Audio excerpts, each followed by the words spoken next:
Okay, hello everybody. Here we are, starting our workshop today. It's advanced studio lighting today. My name is Eric Torres, an instructor here at CAN-TV. Thank you for joining us. And today we're going to be going through an overview of studio lighting, but into a little bit of depth so that you can maybe plan your own show with something more than just the usual basic lighting setup. So there's going to be a lot of fun stuff to look at today. We will walk through it. The first thing I want to say, though, is as you can see, I'm wearing a mask.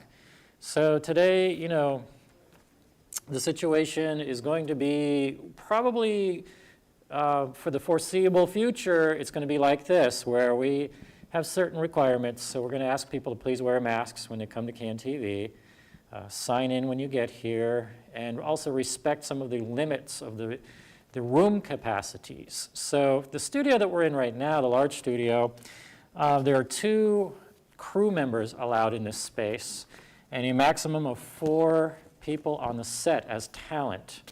So that would be 6 people total in this large space. In the control room, you're going to have a limit of only 2 people. The CAN-TV personnel will not be in the same room. We will be hovering outside in the hallway. Just for safety, we don't want too many people in one room. You also have a limit of 1 person in the green room and 1 person in the prop room. So, there are other things we're accommodating. If you have props to bring in, we're going to encourage you to bring them in through the alleyway. So you can bring your car next to the door there. We'll open the door for you. There's all those sorts of things will still make it possible for you to make a show. The show will be obviously a little more streamlined, less crew people.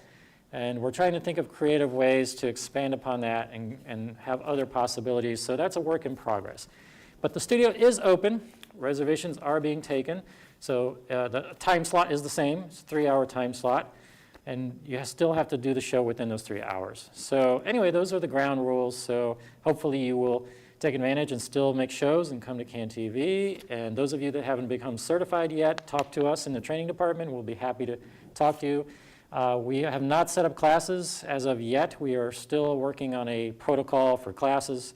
We'll talk about that later. We can chat about that later. You can email us and all that if you have concerns. So let's get started with our advanced studio lighting workshop. Follow me and I'll show you the set. We've set up a lighting setup that we think is somewhat typical. We've got these cast of characters here. We're a little short on personnel, so we had to recruit some people kind of a little bit randomly. But these are what we're going to call today our lighting models, or stand-ins. So typically, you can bring a person in as a stand-in, but we're basically, since we're limiting how many people are coming into the studio, we are going to ask you to just use your actual talent, not some other people to substitute. So bring your actual talent in and do the lighting accordingly. Now, the plan for this workshop is to talk about preparation, actual guts of, the nuts and bolts of actual lighting. We're going to get up on a ladder, show you a few things up on a light. All this is designed to stimulate your imagination for lighting. Typically, like I said, you got 3 hours in the studio. Lighting normally should be accomplished within the first hour. That gives you a nice margin of time to actually do your show. Leaves you at least more than an hour to actually shoot it. You have to also strike the set, break everything down. You have to transfer your recording off of our drive. Or maybe you want to learn how to take advantage of the new capability we have where you can plug your own drive into the system and stream directly to it. That's another possibility. But anyway, 3-hour time window is what you've got, and typically an hour for lighting. So the lighting setup you see here right now, this did honestly take more than an hour. It was necessary because this is a special workshop. We have to demonstrate certain things, so it took time. But if this was an actual show, our goal would have been 1 hour, get it lit. So how can that happen? An hour is such a short time. Well, obviously, planning. It all comes back to phase 1 of production, pre-production. You've got to plan your production well, and that includes your lighting. Now with lighting, we have a plot, we have a lighting plot that we make available where you can like plan your lighting. So your lighting situation is as follows here. You can see the number of instruments we have. It's a pretty good number. The long, skinny ones that are around the edges are your cyc lights or cyclorama lights. And so the beams, as you can see, are pointing towards the curtain. And so those are pretty easy because the ones on the left are all fader 1. The ones in the back are fader 2, and then you got fader 3 on the right. So all those are controlled with one fader. You just have to decide how bright to make them and what color to make them, and maybe in relation to each other how you want to blend them. Then you've got your set in the middle, your risers, that dark gray square rectangle there.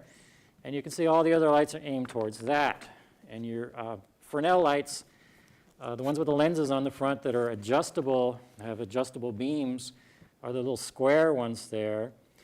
And then you've got Astra lights, which are the long, skinny little strips there. Those are arrays of LEDs. Those are LED lights. And so those are your different choices, and there's a few extra things in there. There's some 2 party lights. You can see the party lights are down toward the bottom, lights number 19. You got the party lights, which are like little flashing lights that can be, dazzling your set, just kind of, tickling your set with little flashes of light. We're going to try to get that going. There we go. These are your party lights. So if you've got a show that needs to be a little bit more upbeat, try your party lights. Now we also have an ellipsoidal light, which is number 20. Number 20 is for a cookie. You can make a cookie. I made one for the show. I made it right before the show. It took me less than 10 minutes to cast a pattern on your set. And so your cookie is, we've talked about this in our classes, as you can see, faded up. It's typically, I'll show you in a second, it's made, you can hand make one or you can get one ordered to be made. We can provide you a resource list. We can give you some ideas on where you get your cookie made. Cookie stands for cucaloris. Some people call it a gobo. We also can point you to a catalog, to a company that creates these gobos. And the price, if we want to talk price, they're not cheap. They basically start at $100 and go up from there depending on how elaborate you want it to be. So there you see, that's the ellipsoidal light that you're looking at there. And the cookie is in a little holder, a slot, in the middle of the light up on the top. And you typically will take the cookie, it's a little metal sheet.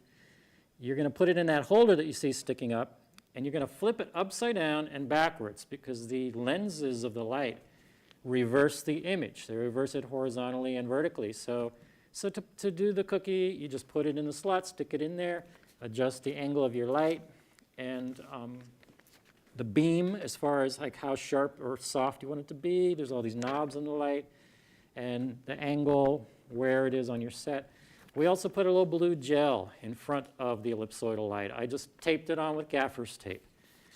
So yeah, our lighting fixtures in here don't have gel holders. They don't have any kind of a rig for that.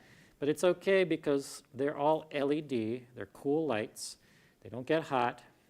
As you can see, there's a blue gel just taped and hanging there in front of the ellipsoidal. So yeah, you can give your lighting a different color, make it a little more interesting. So it's just one of the ways we have of jazzing up your set, making it look more interesting.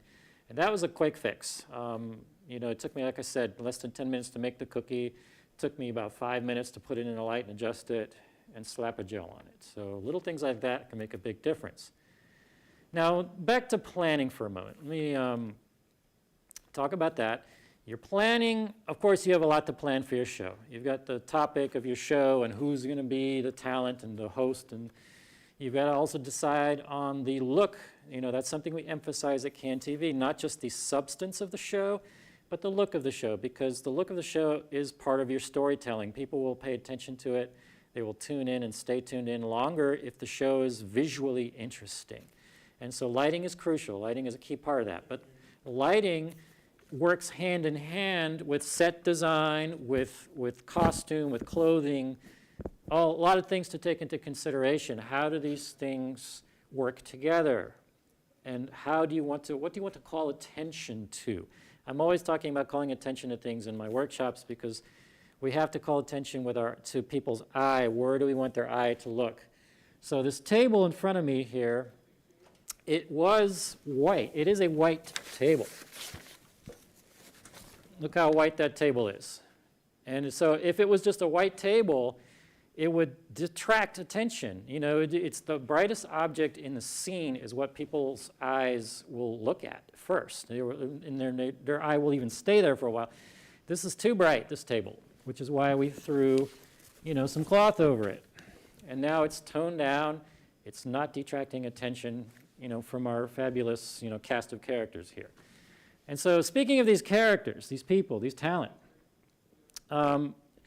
this guy over here on the far side here, this guy, he did not maybe get talked to properly because he's wearing gray tones here that just mush into the set. They blend into the set. He doesn't stand out much at all. I mean, the only thing that stands out is his face. But yeah, clothing-wise, he's just blending into this. The carpet is gray. You know, it's just not a good look. So somebody should have said, hey, man, whoever comes onto the set should bring an alternative piece of clothing, something that's substantially different from what they're wearing, you know, when they walk in the door. So people should bring choices, different colors that people can wear. I would have had, you know, neutral colors are good. Beige, brown, maybe light orange, green like he's wearing over there. The red's pretty good. You know, so you have to, you know, the lighting is only going to work if the talent is properly prepared. Now makeup could also be part of that. Sometimes the lights will make you shine. A lot of things can happen. So part of your planning is, okay, what kind of colors do we want people to wear? Avoid stripes and things like that. Little shiny earrings, no, that's not good either. That can catch the light. So people should be properly prepared. Then you can start, you know, thinking the rest of the set.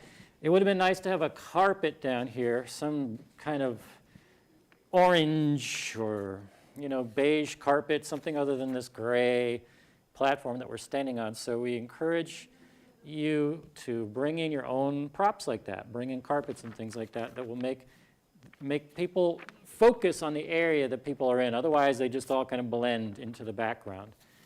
So then, anyway, the set is crucial. So you're going to set up your set first, then do your lighting. Now, the way you set up your set, it's going to be in relation to that lighting. And so some of the lights in here all of the lights in here are fixed in position. You can't really move them around. You can tilt them, you can pan them. Some of them you can focus, you can spot them, you can flood them, you can put things in front of them, but you just can't unbolt them and move them around. They're in position. So when I do a set, when I situate my chairs and things, I take the backlights first into first consideration. And a backlight, as you know, three-point lighting is coming from the back. Backlighting will help you stand out from the background. And so the fellow right here, I'm calling him the host. He's lined up with one of these lights up here. He's square with what we're calling a backlight. Okay, and so that will help him stand out from the background. And so then, you know, not just the position of the backlight, but also what kind of backlight is it? Is it a Fresnel light? Is it an Astrolight? Just to define the terms here, Astrolight is the big square panel with all the little LEDs. It's like an array of LEDs. The Fresnel light is more like a light with a lens on the front that can really focus the light or flood it out. It has much more flexibility, much more adjustability. So typically there's a Fresnel, as you can see. And it's hard to see the lens, but you see the barn doors. The barn doors are the flaps in front. The flaps can be used to narrow the beam, like the area that the light is falling into. So it's like cropping. You're cropping the zone that it's falling into. Now, why is that important? Because if you bring up all the lights, they spill everywhere. You know, the lights, They don't know what you want. They have a mind of their own. And you don't want the light to necessarily spill everywhere. I think some people have a philosophy, and this is kind of like typical of, historically typical of the way that producers have done their lighting at CAN TV, and I'm sure a lot of access centers. It's like the idea is to do it as easy as possible, as quick as possible. We get it. We understand that an hour isn't much time. But you have to strike a balance, because if you just take the easiest path, your lighting is not necessarily going to dazzle anybody. It's not going to be interesting. It's going to be flat. And flat lighting, unfortunately, that seems to be something that's happening throughout the television industry. In general, you see television stations that are like more and more automated, less and less personnel who are doing the art of lighting, because lighting really is an art. And so they just put up a lot of LEDs, flat panel stuff, basically, these days. And they just wash the set like it's as if you're in a cloud. It's just this soft, ambient lighting that doesn't have much shape to it. And so that's the trend these days, because it's cheaper. You don't have to hire a lighting technician. You don't have to have a lighting designer. You don't have to spend time adjusting those lights and making the look, unique. No, they just have them bolted in place. They just have these, soft diffusion in front of them. And it's just like you're in a cloud. And to me, I find it so boring. It's just the most boring lighting. I miss the old television classic days of three-point lighting. And that's why we still teach three-point lighting at CAN TV, and why we encourage you to do three-point lighting. Why not? We've got, yes, we have everything is LED in here, but that doesn't mean you have to act like, let's just throw up all the lights and get on with the show. There are some people, that's the only choice they have. They don't have a big crew. They may have one person helping them, and they don't have a lot of time or energy. Maybe somebody's a little older, and they might not want to get up on the ladder over and over again. That's understandable. We're not saying don't just bring up all the lights, don't do boring lighting. No, we understand. You got to focus on what works for you. But if you have the desire and you have the creativity, we encourage you to think deeper about lighting, to make an actual effort, do what you call three-point lighting, which is key, fill, and backlight, and then embellish that, because key, fill, backlight, that is a starting point. That is not the end all. And you don't even have to always use all three of those. Sometimes you use less. So let's talk about that. With this set, the idea was to make it kind of upbeat, bright, fairly even lighting. Let's just say this is a talk show, and we want to talk about current topics. We want to talk about, these guys are here to talk about, everything that's going on right now in the country. So it's stormy days, as we can see from the cookie back here.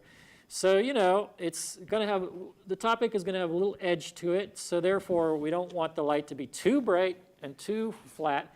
We want to have a little edge to it. And so the idea is to make the ratio, that's how you control the mood of your show, is the lighting ratio between your main lighting, which is your key light, your key lights, and your fill lights. So the key light causes dark shadows on the other side of the face, on the body, causes dark shadows. And so how dark do you want those shadows to be? That is what I mean by a key to fill ratio. So that relationship. Now, if you want it to be roughly, like I say, a happy, upbeat, bright kind of show, then that key to fill ratio should be roughly 2 to 1. It could be even 3 to 1. In other words, the key light could be twice as bright or 3 times as bright as your fill light that's trying to fill in the shadows. So 2 to 1, 3 to 1 ratio is good for your average kind of talk show. Here we kind of did that. I would say we went for a 3 to 1. It's maybe a little bit more than 3 to 1, but 3.5 to 1 ratio. So that's something you have to also think about in advance when you're planning your show. What's the mood of the show? How edgy do you want it, or how peppy, how bright, how happy do you want it? These are cliches. These lighting scenarios, but they're true. They're true. When something's all bright and everything and colorful, and as you can see in the background here, we've got all these colorful lights that are highlighting these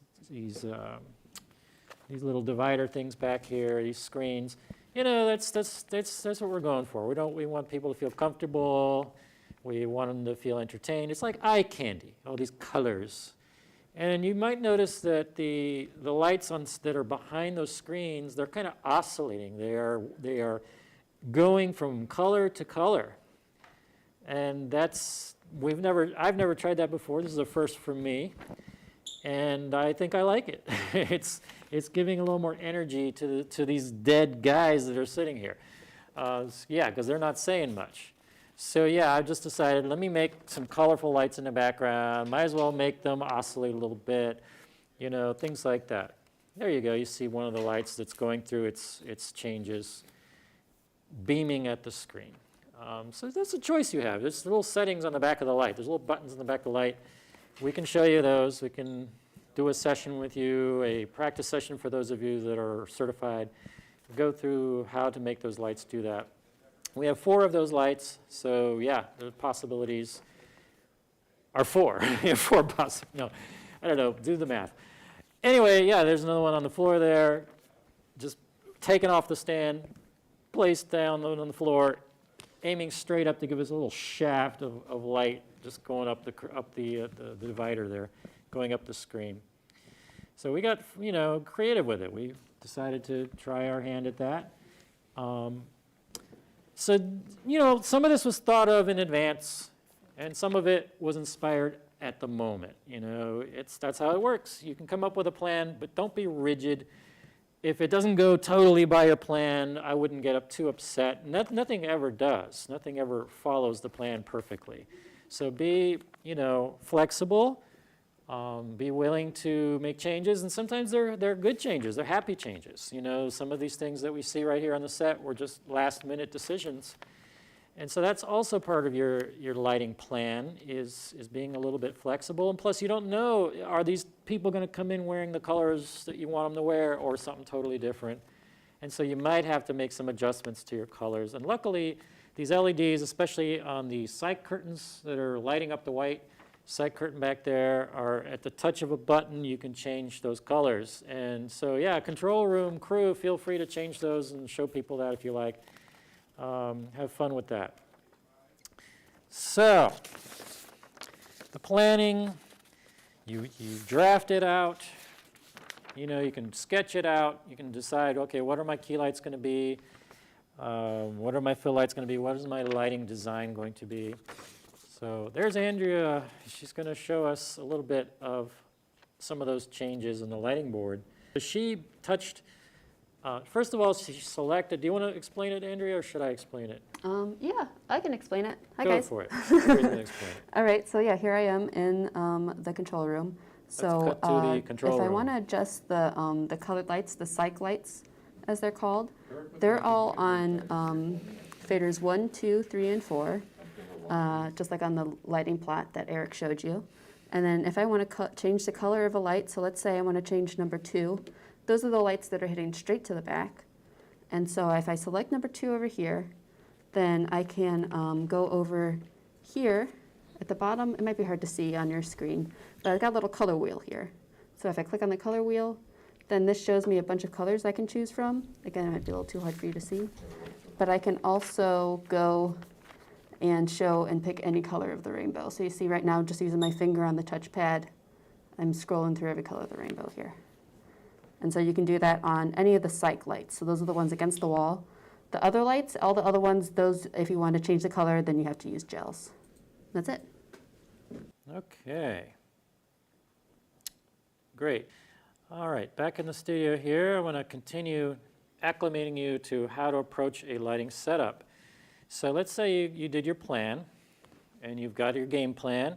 You've got enough people to do it. I would say you need at least 2 people to really effectively do lighting. Today we did all this with 2 people.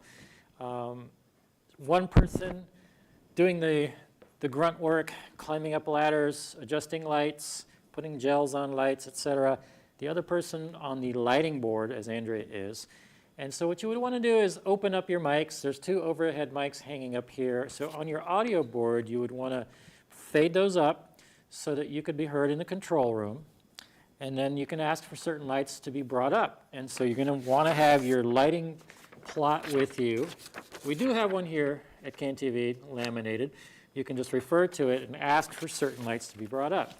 Now my strategy is, well, first of all, you don't want to bring cameras out yet because they're going to get in the way. So you want to separate your cameras, spread them out a little bit, but keep them back by the wall so you can get your ladder in and out in those areas that you need them to be. And so, yeah, you're going to start with your key lights. That's how I typically like to work. Everybody who does lighting design, lighting designers and cinematographers, they all have their own approach. So what I'm saying is my approach. This is what I have developed after doing this, for a while. It's a suggestion, but, different people that have good ideas, and so definitely listen to different people on this. But my approach is start by doing your key lighting. So your key lights, why do you want to start? Because the key lights are your main lights. You've got to, and they're the hardest ones to do. They need the most adjustment, the most care. So start with your key lights, get your key lights out of the way. Once the key lights are done, you proceed to your fill lights. The fill light, because the key lights cause dark shadows, and you need to start thinking about how bright do you want those shadows to be, or how dark do you want them to be. So after key lights, you do fill lights. After fill lights, backlights, to make a subject stand out from the background. Now, I don't have a backlight on me right now. We didn't set up a special backlight for me, but all these guys on the set, they do. They all have backlights to make them stand out more, from the background. Because otherwise they could blend into the background.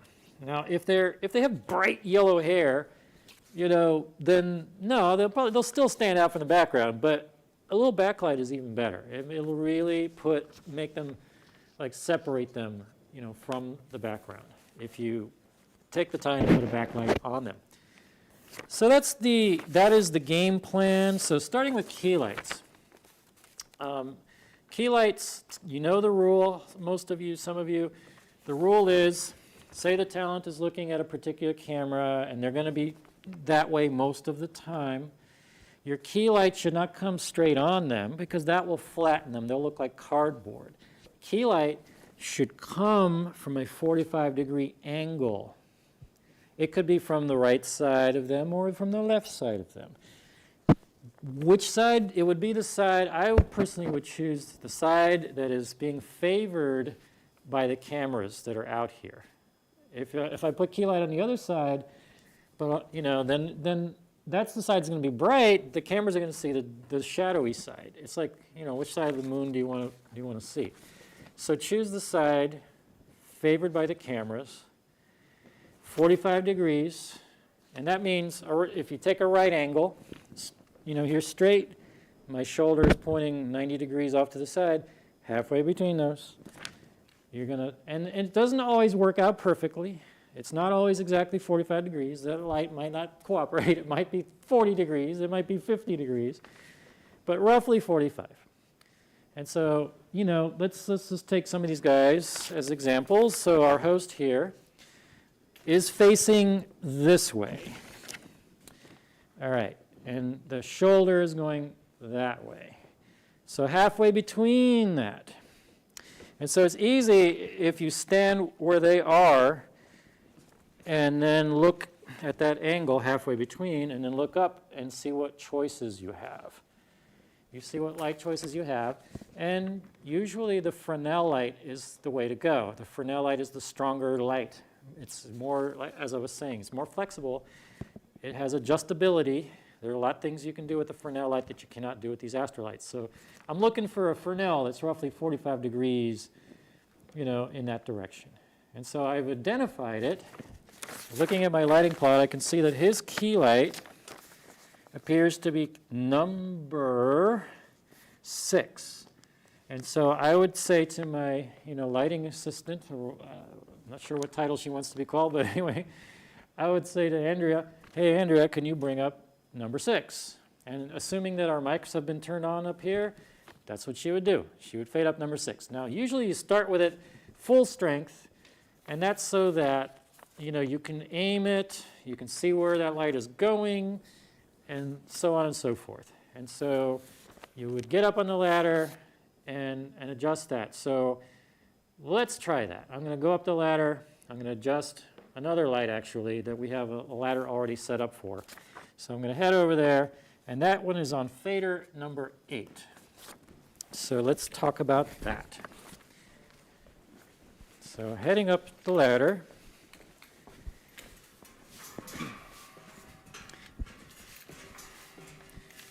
and we want to make sure this ladder is anchored on the floor. Some people don't bother, and it starts moving on them. So as you can probably see, the ladder is aiming towards the set. This is also a good thing to do, good practice. Don't have your ladder sideways where you're having to lean sideways. That's not safe. Also, aiming towards the set, you can really see what your lighting is doing. So you get behind your light and start by loosening the 2 knobs on the sides. And they're kind of like this, like the one on the left goes clockwise, and the one on the right is also going clockwise. So your hands are doing like that. So you loosen those, and then you loosen the light. You tilt it up and down. You swivel it left and right, because it's like it has arthritis. When it sits here for a while, it gets all stiff, and so it's hard to adjust. It's going. So loosen it up, and then you can aim it at your subject's chest. You aim it at their torso, and once you think you have it at their torso, you can lock your knobs. Now, I've done this a while. For people who've done it a while, they can just tell. They can see with their eye where that light is going. Other people, maybe it's a little harder. If you're just starting out, I'm not going to assume that your eye is going to be able to pick that out effectively. So what you could do is you could have someone else go up onto the set. I'll demonstrate that as well in a moment. And they can run their hand around that subject up and down and left and right to figure out where the light is centered. So where is that light spotted? Because the light will have a little hot spot. Now right now you're probably not going to see it too well because I have a diffusion gel. So let me take the diffusion off. And there we go. Now we can see it better. So he can tell me, oh, okay, tilt it down, or pan it left, or pan it right. He can instruct me. Tilt it up a little? All right. How's that? Looks pretty good? Good. Okay, I'm going to lock it down. Now this light is not 45 degrees. You may have noticed that. The guy is angled away from us, away from this light. This is almost approaching a 90-degree angle. So this actually is not the only key light I'm using for this particular subject. We have another key light that is more, along the 45-degree angle, because I just wanted to cover my bases. I wanted to make sure he was well lit, because the other light is also not perfectly 45 either. And so there's sometimes when you have to cheat a little bit. You've got to fudge. And so this is a case where I'm using 2 key lights for one subject to make sure I've got him covered well, more or less from one side of his body. So there are little things where you have to fudge it a little. Now I also put diffusion on this light. I'm going to talk about that in a moment, to soften it because it was looking kind of harsh to me. So I'm going to come down and show you guys some of those choices for diffusion. Oh, before I come down, since I'm here, let me take advantage of being here. That's another thing that you learn little by little. It takes time, but you learn to take advantage of your positioning, because let's say I did the one thing to this light and then decided to go move this ladder somewhere else and work on another light, but then realized, oh, there's other things that I had to do to this light. Then I have to move the ladder all over again over here. That takes time and energy. So while I'm here, I should do as much as I can with this light. So other things that we do are, after we adjust the position of the light so that it is centered on the torso, we then have to decide how strong it is and what area it's covering.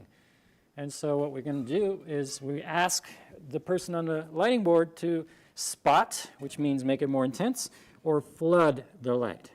So I will say, could you flood out light number 8 a little bit? So once again, I'm going to take off this diffusion so you can see the effect of that better. So Andrea, do you mind flood out number 8? Let's see what that looks like. Here I am over on the lighting board. And so guess if you're I having a want to technical adjust certain difficulty light, I just right select now. number 8. That's what he But asked usually, me to adjust. on the lighting board, Oh. maybe she's explaining it. She's Okay, yeah. explaining it? Okay. All right. So yeah, I'm over here at light number 8, so I just selected it. It's highlighted now. And then if I come over to the screen, there's a button that says Controls. I hit that button that says Controls. There's a button that says Param for parameters. I select that. And then there's this little button here that has a number on it. It might be a little too fuzzy for you guys to see. But if I just press and hold on that number and I go up, that means I'm spotting the light. And then if I go down, that means I'm flooding it. So here I am again, here's me spotting it. This is it all the way spotted. So she is able to make it softer or more intense. Usually we have found that the Fresnel lights look pretty good as key lights when the number is roughly around somewhere between 150 and 165. There's a scale on the lighting board that's like goes up to, I think it's 255 or something like that. So roughly around 160 is a good sweet spot. And so, yeah, I will often just say, hey, okay, let's take it to the sweet spot. And she knows what I'm talking about. And it looks pretty close. And then we can go from there, just make it either more intense and spotted or more flooded. Okay, so before we were trying some experiments, and I put some diffusion on here, so I'll put that back on. But also, we have to decide where the light is falling on the set. What area is it hitting on the set? Sometimes you don't want it to go broad. Oftentimes you don't want it to go broad. You don't want it, for example, if you're planning on doing lighting on your cyclorama curtain, which we are, you don't want your key lights hitting the curtain because they will wash it out, and your effect for your cyclorama curtain, your color effect, is going to get washed out. And so you want to try to limit where your key lights are falling, and that's one of the purposes of these barn doors, is to do that. And they rotate also, so you can match the angle that you need it to fall upon. You know, sometimes you want that to be parallel with the curtain, for example. And so you're going to use your barn doors. There's top and bottom and side ones. And so it's up to you to decide how much to spread that light. So sometimes there's a large area you're covering, and so therefore you're going to want the beam to be wider. And you're going to probably also want your barn doors to be, at least the side ones, to be open wider. There are times when you have audience members in here, and maybe not nowadays. You know, like I said, there's a much more of a limit to how many people can come in. So down the road a little, when we start opening it up again to more capacity, hopefully, that's a good day to look forward to. We can have audiences, and we do have some footage of some shows. We can roll that in at our leisure and show you examples of what that looks like with audience members. We don't want the key lights hitting the backs of their heads and making them wash out or making them too bright and taking attention away from the set itself, from the characters, from the talent on the set. And so in that case, we would bring up the bottom barn door. We would want to like keep that light from hitting the backs of people's heads. So we would bring that bottom barn door up. And it takes experimentation, but another thing you can do, that's one of the reasons we put some diffusion up here, is sometimes you just want to mask off half of the beam. You want the light, majority of the light, hitting your talent on your set, but then there's another area in the foreground that you might not want such a strong beam hitting. In that case, you can use things like diffusion. It'll soften that light, or you can use neutral density filters. Neutral density filter is like a dark gel, a dark plastic sheet that reduces the intensity of the light. So I'm going to come down again and show you some of those materials that you have at your disposal. And maybe these guys can roll some footage of some of the studio examples, some of the shows we've done. The Laugh Out Loud show, the 50th anniversary of the Black Panthers. There you go. There's a scene where the audience is mostly kind of in the dark, and that's for mood. You know, we wanted, it was the subject of the show was a very, you know, deep theme, and so we wanted people to feel comfortable. We wanted them to feel a little bit anonymous, you know, a little bit like, you know, that the focus isn't on them. And so we kind of kept the lighting low for them. Yet we did want to show them. We wanted to show this participation. We wanted to show this sense of community here. So we did what you call low-key lighting. Low-key lighting is where there's a lot of darkness with low-key lighting. Now here, the Laugh Out Loud show is a whole other animal. This is a comedy show.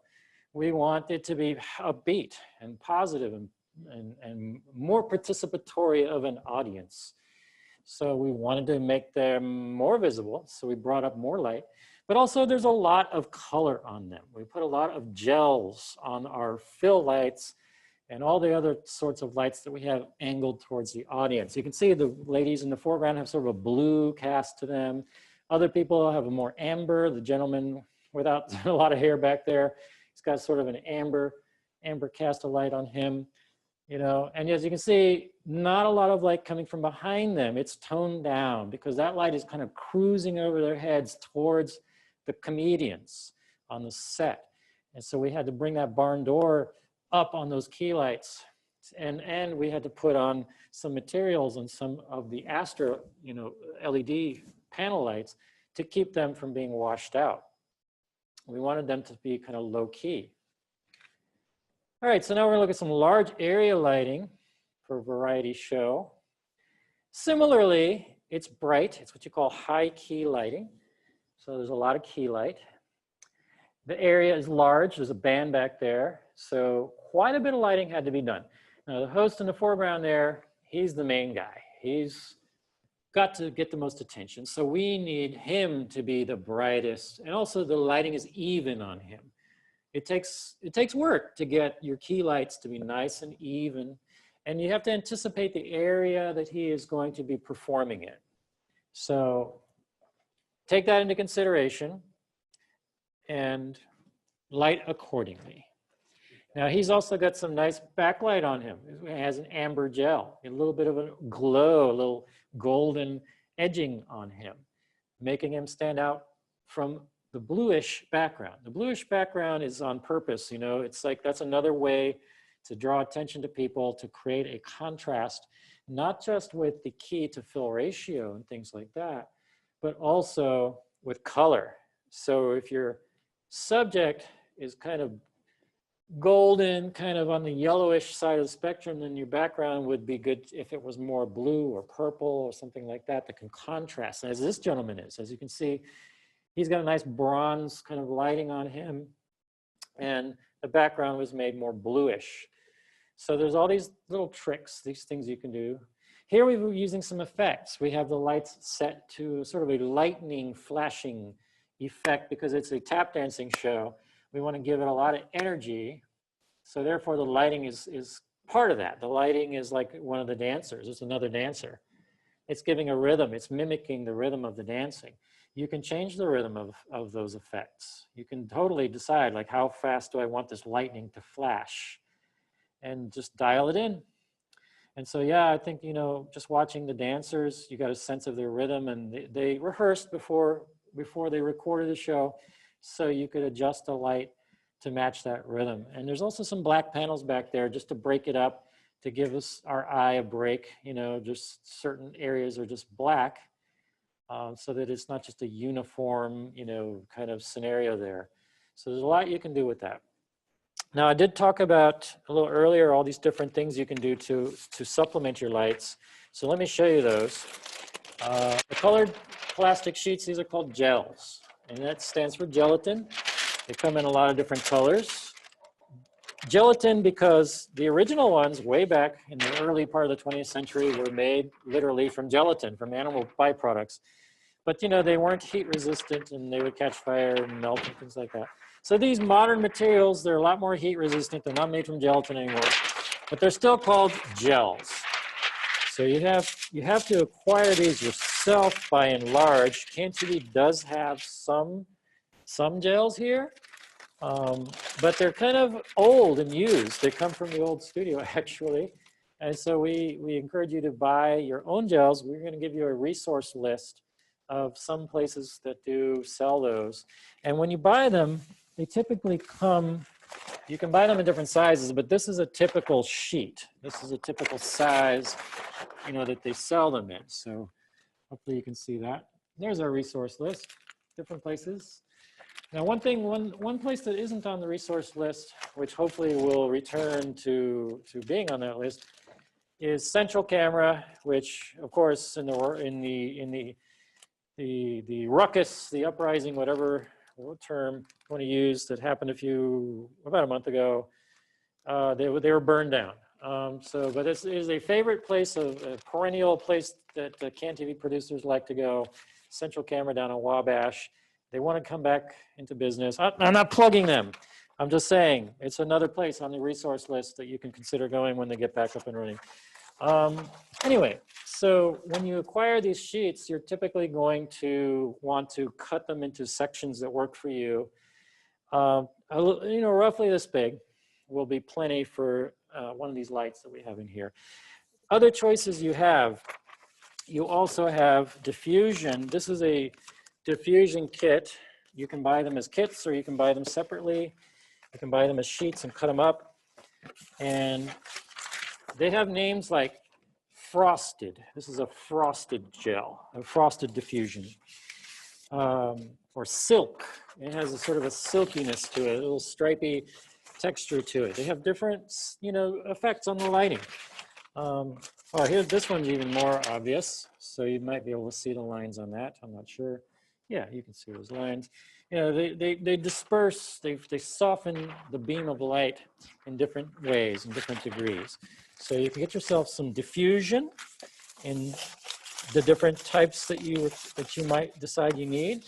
And how, you know, as far as how do you decide, well, all these different places that provide these things, they have these little gel swatches, these little kits. It's like carpet samples. You just have to look at them. And as you can see, there are quite a few. And so some of them are called color correction gels. Others, diffusion. Others are called neutral density. As I mentioned before, the neutral density gels cut down the intensity of the light. And you have to decide how dense of a neutral density you want. You might want to get a neutral density that is not too dark because, you know, these lights, they're great, but they're not necessarily pumping out a lot of foot candles, a lot of intensity. And so I would recommend you get a medium toned neutral density gel. And if necessary, you can double it up. And some of the neutral density gels also have a color to them. And so that's another thing that's a possibility. If you want to double up functions, instead of two separate gels, you could get a gel that does both things. So neutral density, which cuts down intensity, and a certain color. That's another way to go. There's also little scrims. Scrims have little holes cut in them. There are reflectors. Reflectors I would use more for field production, but if you say you bring in your own lights, you know, you could get some Mylar and put it up on a board or something and bounce light off of it. You know, that's a way to another way to soften light and spread it out over a large area is by using, you know, a large sheet of Mylar like this. But you can also use a white card. You can get a piece of foam core, for example, and just get it from craft store. You don't have to spend a lot of money. And then just come up with a way to mount it. And then we've got something called black wrap. Black wrap is like aluminum foil painted black. And this can be used also on these lights. They can just be, you know, molded over part of the light so that it stays there, and then you can shape it.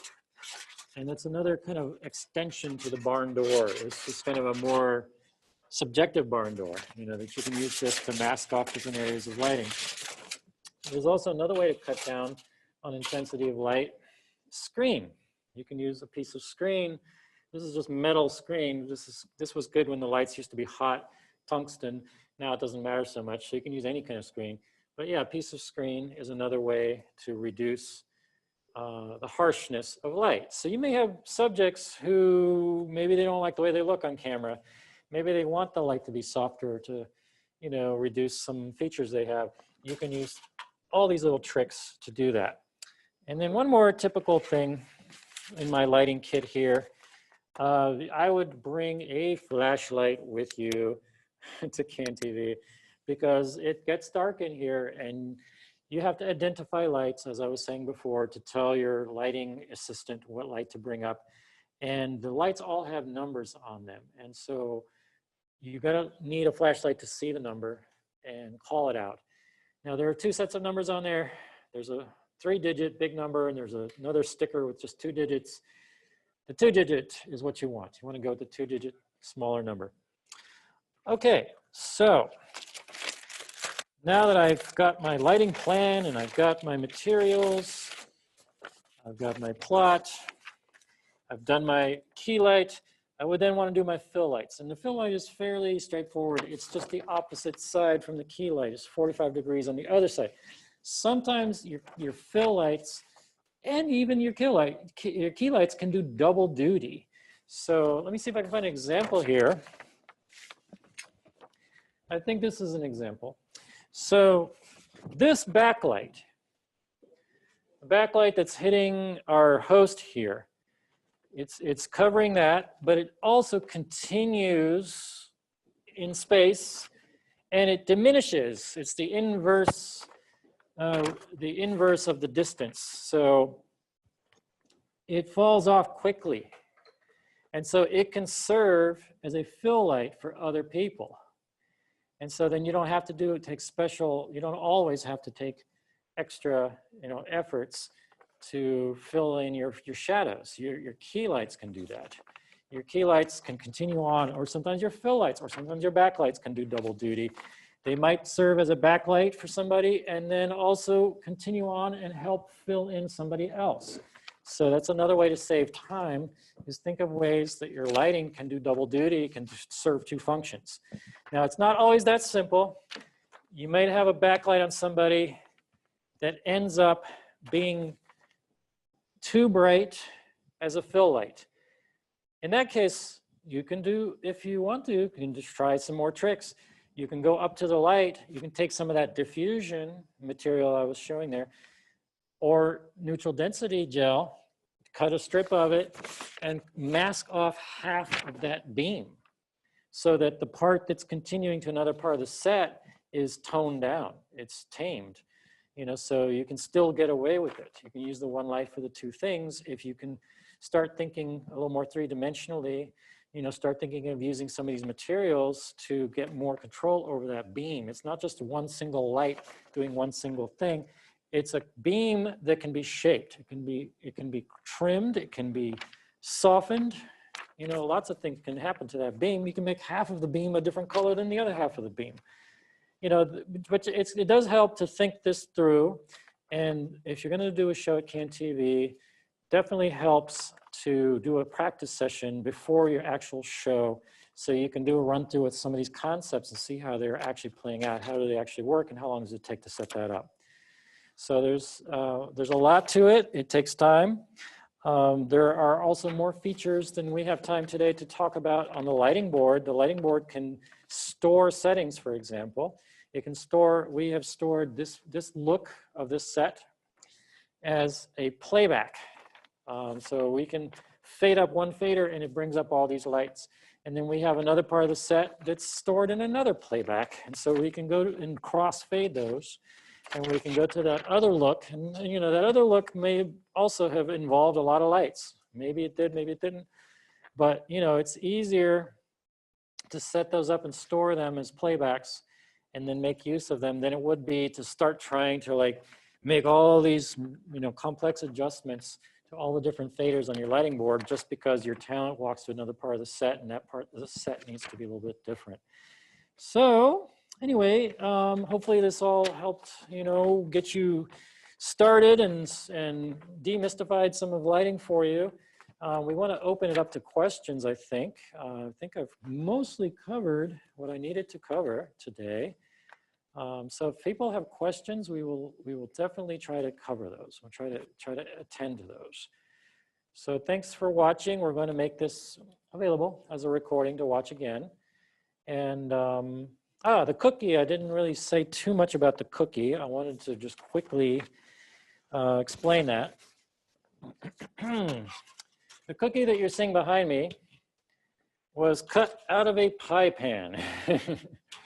So step one is buy a pie and eat the pie. All right, and then step two, you're going to be using a guide. We have this guide here that has the exact dimensions of the cookie holder that's in the ellipsoidal light. And you can see those there. You can use this as a template. So the holder is on your left there, and the cookie itself is over here. And so you have to do a design that fits in this circle. And this square is just simply cut out of this pie pan. As you can see, I've got a square hole here. And this was made really quickly right before the show today. I literally made it in under 10 minutes. So, you know, this isn't really a workshop on cookie making. I'm just summarizing, but basically, you know, trace these dimensions through little cut holes onto this pie pan. And then on the pie pan, I just drew my little lightning bolt design back there and used a sharp knife, an X-Acto type knife, to cut out that pattern. And then it's just a matter of taking that cookie, making it backwards and upside down, putting it in the cookie holder, putting it in the ellipsoidal light, and then it casts that pattern. And then you put it upside down and backwards because the lenses they'll flip the image horizontally and vertically. They reverse it. So you have to reverse your cookie so that it puts it up there right. And then, you know, we also threw a gel on it, a little blue gel, just to give it a little, you know, mood, a moody, rainy day kind of mood. And there you go. We've got a nice design, and you just aim it and, you know, put your light where you need it to be. And you've got a design. Now, these kind of things can also be done as graphics. You can bring it up as a graphic. But there's a lot of possibilities. So once again, I think I've covered a lot of what I wanted. And so thank you for watching. And if anyone has any questions, please feel free to ask, and we will try to answer those. So thanks for watching, everybody. And please come to our future workshops. We like to hear suggestions from you. We design workshops around what people feel that they want to learn. And so if we can cover it, we will try to cover that. So write to us at CanTV by writing to training@cantv.org. You can write to me personally if you like, to eTorres, ETORRES @cantv.org, or to Andrea Alberti, AALBERTI @cantv.org, and we will try to get back to you as soon as we can. We're gonna just say goodbye then, and thanks for watching, everybody. So take care.